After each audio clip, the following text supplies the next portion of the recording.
एक गांव में एक बड़ा साहूकार रहता था। साहूकार बहुत पैसे वाला था। आसपास के कई गांवों में उसका बड़ा नाम था।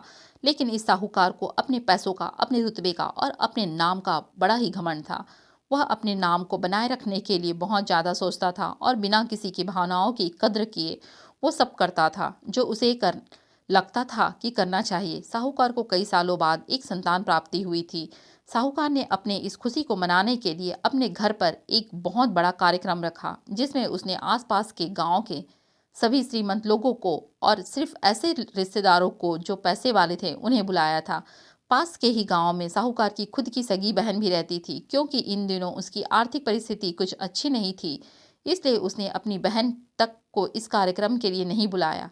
साहूकार ने जिस कार्यक्रम का आयोजन किया था वह इतना भव्य था और इसमें इतने प्रसिद्ध और श्रीमंत लोग आने वाले थे कि इस कार्यक्रम की चर्चाएं हर गांव में होने लगी। यह खबर उस साहूकार की बहन तक भी पहुंच गई। बहन को यह जानकर बहुत ज्यादा खुशी हुई कि इतने सालों बाद उसके भाई को आखिरकार संतान संतान सुख प्राप्त हो ही गया। बहन ने सोचा कि भाई गलती से उसे इस बारे में बताना भूल गया होगा और अपनों को भला कोई न्योता देता है। भोली बहन ने अपने भाई के यहाँ उस कार्यक्रम में जाने की तैयारियां शुरू कर दी।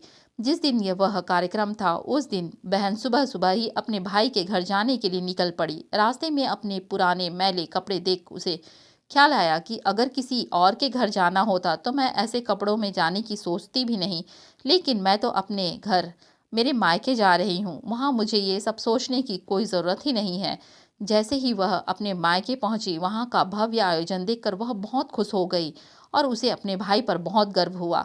वहां पर वह जल्द से जल्द अपने भाई को मिलकर उसकी खुशी में शामिल होना चाहती थी।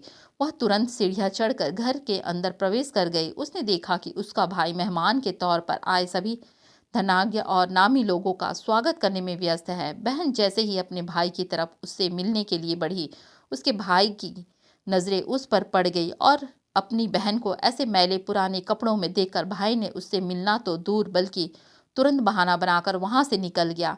बहन ने सोचा इतने लोगों का बेचारा अकेले भाई क्या क्या करे, जरूर उसे कुछ काम याद आ गया होगा, इसलिए वहां से चला गया होगा। बहन बाद में अपनी भाभी से मिलने गई। भाभी ने उसका स्वागत किया और उसे खाना खाने के लिए आग्रह किया। बहन ने सोचा ठीक है, पहले मैं खाना खा लेती हूँ, फिर बाद में मैं आराम से भाई से मिल लूंगी। बहन खाना खाने के लिए पंगत में बैठी। साहूकार भाई ने देखा कि अपने सभी धनवान मेहमानों के बीच उसकी गरीब बहन बैठी हुई है। सभी कीमती पोशाक पहने लोगों के बीच उसकी बहन जो पुराने मैले कपड़े पहनकर बैठी थी, यह साहूकार से देखा नहीं गया। उसने अपनी बहन को अपने पास बुलवाया, भला बुरा सुनाया और वहां से जाने के लिए का बोला। बहन ने अपने सपनों में भी यही नहीं सोचा था कि उसके साथ कभी ऐसा व्यवहार भी हो सकता है, और वह भी उसके खुद के मायके में। अपना अपमान होने के बाद बहन तुरंत अपने घर ससुराल जाने के लिए चल पड़ी। बहन इस बात को पचा ही नहीं पा रही थी कि उसके अपने भाई ने उसके साथ इतना बुरा व्यवहार किया। उसकी आंखों से आंसू नहीं थम रहे थे। रास्ते में उसे अपनी पुरानी दोस्त मिली। उस दोस्त ने उसे रोने का कारण पूछा। हालांकि बहन उसे कुछ भी नहीं बताना चाहती थी, लेकिन दोस्त के बार बार पूछने पर उसने उससे साथ हुई सारी घटना उसे बता दी। उसकी दोस्त एक समझदार महिला थी और काफी प्रैक्टिकल सोचने वाली थी। उसने कहा, अगर तुम मेरी बात मानो तो एक दिन तुम्हारा भाई खुद तुमसे अपने यहाँ बुलाएगा और तुमसे माफी मांगेगा। बहन ने उसे कहा कि मैं तुम्हारी हर बात मानूंगी, बताओ मुझे क्या करना है। दोस्त ने कहा कि तुम इस अपमान को, इस दुख को एक दिशा दे दो और कोई गृह उद्योग शुरू कर दो। इससे इतनी मेहनत करो कि उस काम में तुमसे अच्छा कोई ना हो। बहन को अपने दोस्त की ये बात सही लगी। उसने घर पहुंचकर अपने आंसू पोंछकर उसी दिन से एक गृह उद्योग शुरू किया। उसने दिन रात मेहनत की, अपने साथ कई और गांव की महिलाओं को जोड़ा और देखते ही देखते उसका गृह उद्योग चल पड़ा। कुछ ही सालों के आसपास के 50 गांव में उसका नाम और रुतबा काफी बढ़ गया और अब वह पैसों के मामले में अपने भाई से भी ज्यादा बड़ी बन गई। भाई को भी यह जान पता चला कि उसकी बहन इतनी श्रीमंत हो गई है, तो उसने सोचा कि एक बार उससे मिलकर आया जाए। वह जब अपनी बहन को उसके घर मिलने पहुंचा तो बहन ने उसका किसी राजा महाराजा की तरह स्वागत किया, उसके पसंद के खाना खिलाया। बहन को ऐसा व्यवहार देखकर भाई को अपनी पिछली गलती का एहसास हुआ, इसलिए उसने अपनी बहन को अपने घर होने वाली पूजा के लिए आमंत्रित किया। कुछ ही दिनों बाद बहन अपने भाई के यहाँ उस पूजा के लिए पहुँच गई। जैसे ही बहन अपने भाई के घर पहुँची, उसका भाई उसके स्वागत के लिए दरवाजे में ही खड़ा था। बहन अपने महंगी गाड़ी में आई थी। उसने बहुत कीमती साड़ी और उससे भी ज़्यादा कीमती गहने दागिने पहन रखे थे। बहन का ऐसा ठाट बाट देखकर सिर्फ भाई ही नहीं बल्कि पूरा गांव दंग रह गया था। भाई दौड़ कर आया और बहन की गाड़ी का दरवाज़ा खोलकर उसे बाहर आने के लिए कहा और बड़े प्यार से उसे पूजा का प्रसाद ग्रहण करने के लिए बुलाया। बहन को इस बार 12 पकवान परोसे गए थे। चांदी की थाली में उसे खाना दिया गया था। वह साथ में एक सोने की चम्मच भी रखी थी। उसके बैठने के लिए बेशकीमती पाट रखा गया था। बहन को यह सब देखकर उसने वह पुराने दिन याद आ गए जब भाई ने उसे बिना खाना खिलाए ही भला बुरा कहकर वापस लौटा दिया था।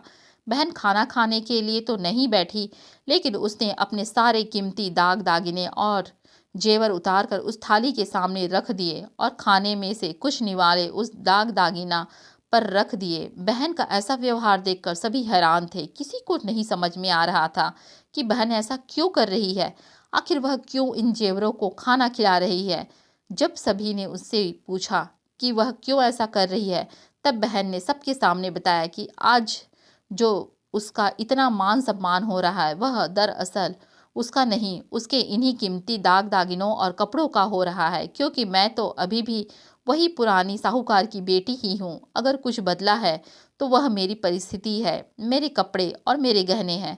भाई ने अपनी गलती का एहसास होने पर इस बार अपनी बहन के पैर पकड़कर माफ़ी मांगी। बहन जो पहले भी अपने भाई से निस्वार्थ प्रेम करती थी, उसने अपने भाई को माफ़ कर दिया और उसे गले से लगा लिया। दोस्तों, पैसे सिर्फ हमारे जीवन को सरल बनाने के लिए हैं, जबकि रिश्ते जीवन में मिले किसी वरदान की तरह हैं। अगर उन्हें सच्चे मन से और निस्वार्थ भाव से निभाएं तो पैसे खर्च हो जाएंगे तो आप बाद में भी कमा सकते हैं, मगर रिश्ते खर्च हो जाए तो दुनिया का सारा धन भी आपको उसे वापस नहीं दिला सकता। दोस्तों, इस कहानी के बारे में आपकी क्या राय है, कमेंट में ज़रूर बताइए। अच्छी लगी तो लाइक कीजिए, सब्सक्राइब कीजिए।